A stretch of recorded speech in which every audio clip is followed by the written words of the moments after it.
Alright guys, today we're going to go over some quick tips on how to turn sharply in Sea of Thieves with any of the ships. So first tip, we're using a sloop here in our example here with my Banjo-Kazooie decked out hull and ship set. When you're turning, cranking the wheel obviously is, going to turn you faster than if you just barely turn it. But as you can see, we're really not turning that fast. So the first tip is going to be to raise your sails. My sail is all the way down. Now it's fully catching the wind because of the direction I'm in. But by raising it up, you don't have to raise it up all the way, but if you get it most of the way raised up, you'll turn much quicker than if you were still having the sail all the way down. Alright, tip number 2. Let's say you need to get to that island that's behind you. You just forgot some loot or something along those lines.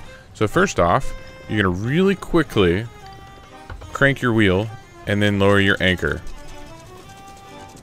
We should, as soon as the anchor hits, spin around quite a bit. So now, go ahead and start raising the anchor again. And in fact, you'll want to start raising it as soon as you possibly can. Like as soon as it hits, start raising it back up. And then looky there, we almost spun 180 degrees on that turn.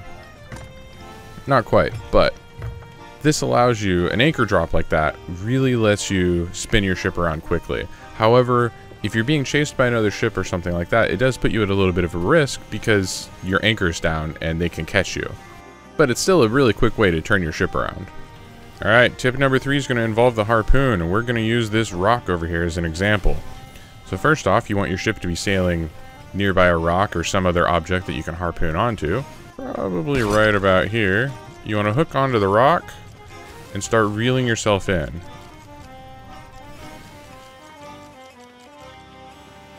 And then disconnect the harpoon. And we've made a slight course correction. You can repeat that several times in order to make an even harder stop. Obviously, it's a little bit more difficult for me to do this with just one person. But let's go ahead and try this again on this next rock. See if we can hook it twice and make an even sharper turn.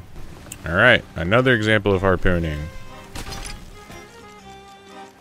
Start reeling it in, which on PC is going to be your right mouse button.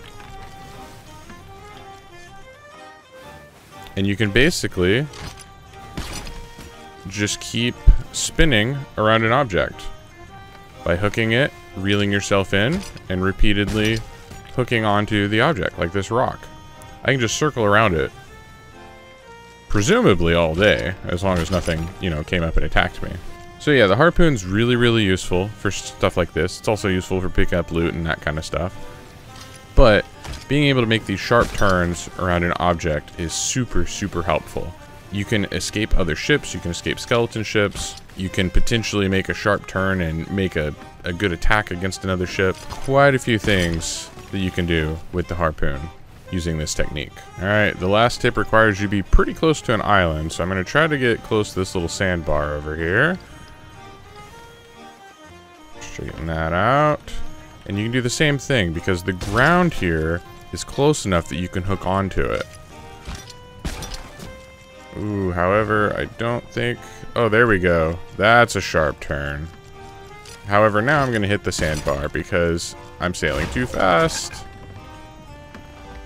This one's a lot harder to do with just a single person. And as you can see, I've got a hole in the front of my ship. Alright, so this last one is a lot harder to do with just a single person. It works much better if you also have someone piloting the ship at the same time. If you're alone, this one's a little trickier because you're so close to the island, you really don't want to hit it and sink your ship. And if you hold it, you can make some really sharp turns. Alright, so there are my 4 tips for turning more sharply in Sea of Thieves. First, raising your sails, because having your sails all the way down makes it a lot harder to turn. Second, dropping the anchor after cranking the wheel can give you almost a complete 180-degree turn in just a few seconds, but it does leave you a little vulnerable. Third, using your harpoon to hook onto objects in the water, such as rocks that are sticking out. And fourth, using your harpoon next to a small island to hook yourself around the island, which does present more risk than if you were doing it around a rock, just because the water is so shallow. So there you have it, guys. Hopefully this helped you out in some way. Thank you for watching. Really appreciate it. I stream Sea of Thieves over on Twitch just about every Friday night, so stop on by and hang out with us over there, where I can hopefully show you some more tips in person live as well. Don't forget to subscribe here on YouTube as well to stay up to date on everything going on, and for more tips like these and stuff like my Stream School playlist. And boy, it gets dark in this game fast. I'll see you guys next time. Shinny out.